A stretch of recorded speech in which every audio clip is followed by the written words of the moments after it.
Bueno, ahora hablando del tumor de neuroblastoma, este se origina a partir de las células de la cresta neural, específicamente en la médula suprarrenal.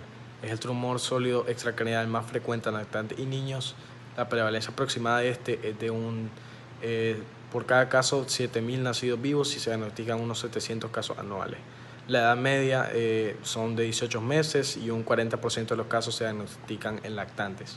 Principalmente de origen esporádico y hereditario, es decir, la gran mayoría de los neuroblastomas ocurren de manera esporádica sin ninguna causa genética identificable. No obstante, un pequeño porcentaje tiene un origen genético.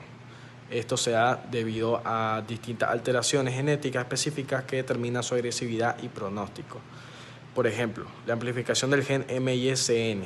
Este favorece el crecimiento descontrolado de las células tumorales y se asocia con un peor pronóstico. Las mutaciones en el gen ALK pueden ser hereditarias o adquiridas y activan vías de señalización que impulsan la proliferación tumoral. Y las deleciones en 1P y 11Q que indican la pérdida de genes supresores tumorales, lo que contribuye a la agresividad de este tumor. Prosiguiendo con sus características más representativas, en la infancia un 40% de los neuroblastomas se originan en la médula suprarrenal, como había dicho antes. El resto se pueden localizar en cualquier punto de la cadena simpática, destacando, por ejemplo, la región paravertebral del abdomen y el mediastino posterior. Estos tumores se pueden originar en otras muchas localizaciones como la pelvis, el cuello y dentro del encéfalo. El tamaño de los neuroblastomas oscila desde nódulos diminutos a grandes masas que pueden superar 1 kilogramo de peso. La mayoría de estos tumores silentes regresan de forma espontánea, dejando en el adulto un foco de calcificación o, en un dado caso, fibrosis. Esto ha llevado a algunos autores a cuestionarse la significación neoplásica de estas lesiones in situ y a recomendar llamarlas malformaciones de desarrollo. Al corte corresponde un tejido grisáceo, oscuro y blando. Bueno, este neuroblastoma se va a clasificar en 3 subgrupos de riesgo según la edad, el estadio tumoral y las alteraciones genéticas e histológicas. El bajo riesgo incluye tumores localizados en niños menores de 18 meses sin amplificación del gen MISN o de lesiones en 1P o 11Q. Estos casos tienen un buen pronóstico y pueden resolverse con cirugía o en algunos casos solo con observación. El riesgo intermedio abarca tumores localmente avanzados en niños menores de 5 años sin ninguna amplificación del gen MISN, pero con posibles lesiones en 1P o 11Q. El tratamiento incluye cirugía y quimioterapia, y al alto riesgo ya son tumores metastásicos con amplificaciones del gen MISN y de lesiones en 1P o 11Q. Este afecta principalmente a niños mayores de 18 meses y si requiere quimioterapia intensiva, cirugía, radioterapia, inmunoterapia.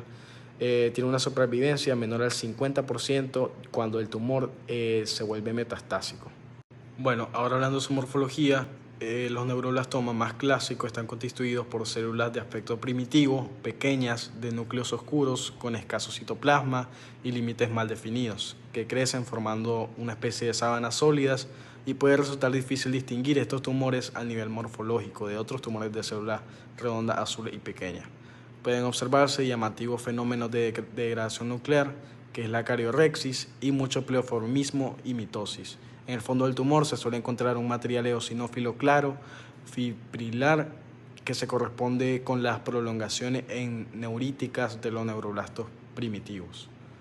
Bueno, ahora hablando de su evolución clínica y de su criterio pronóstico, este es un tumor pediátrico que en menores de 2 años suele presentarse como una gran masa abdominal, con fiebre, adelgazamiento, mientras que en niños mayores este puede pasar desapercibido o hasta aparecen síntomas por metástasis, afectando pulmones, hígado, huesos y médula ósea.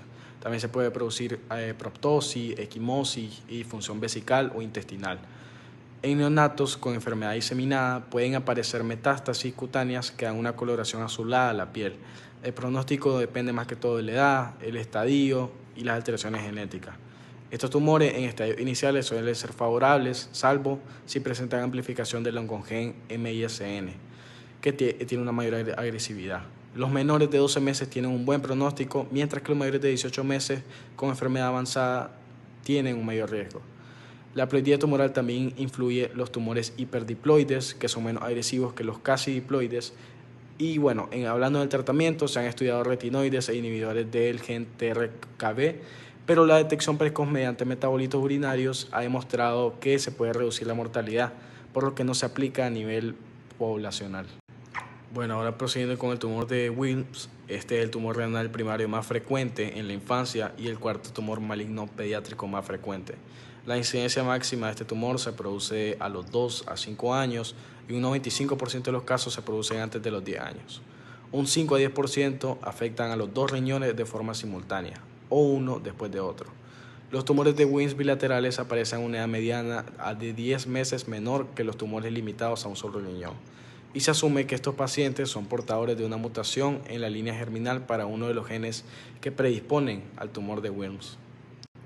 Este tumor de Wilms se asocia con tres síndromes principales: el síndrome de WAC-R, que es causado por deleciones en el cromosoma 11p13 que afectan los genes WT1, que es el de tumor de Wilms, y el PAC6, que es el de la aniridia. El riesgo de este tumor es del 33%, con una segunda mutación en el WT1. El síndrome de Dennis-Drash tiene un riesgo del 90% asociado con pseudohermafroditismo masculino y nefropatía grave. Este se debe a mutaciones dominantes negativas en el WT1 que afectan la función de este gen y aumentan el riesgo del gonadoblastomas. El síndrome de Beckwith-Wiedemann, que se caracteriza por sobrecrecimiento corporal y un alto riesgo de tumores. Se debe a alteraciones en la impronta genética del cromosoma 11p15, afectando genes como el de la IGF-2, que promueve el crecimiento celular anormal.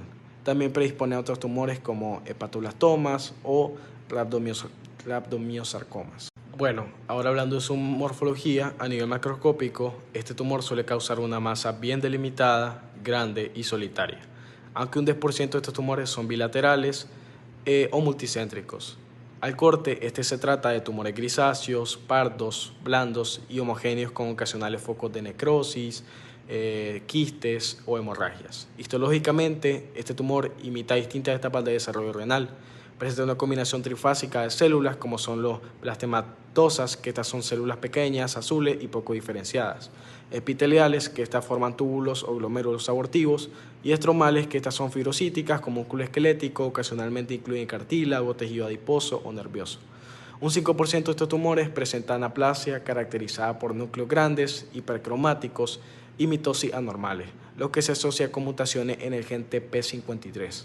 Bueno, ahora hablando de sus características clínicas, la mayoría de los niños con estos tumores presentan una gran masa abdominal que puede ser unilateral o, cuando es muy grande, puede atravesar la línea media y extenderse hacia la pelvis. La hematuria, el dolor abdominal, la obstrucción intestinal y la presencia de hipertensión son otras formas de presentación clínica de este tumor.